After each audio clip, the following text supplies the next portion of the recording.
أهلا ومرحبا بكم في قناتكم معلومة صح. علاج السعال للحامل.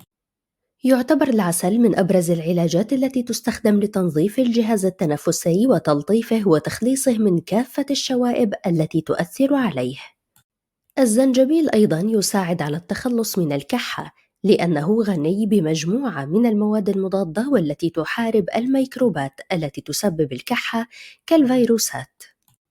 البصل لأنه يحتوي على كمية كبيرة من المواد المضادة للميكروبات، وتحديداً الفيروسية والبكتيرية التي تسبب الكحة والسعال. يحارب الثوم العديد من الأمراض والمشاكل التي تسبب الكحة والسعال كالبرد والإنفلونزا.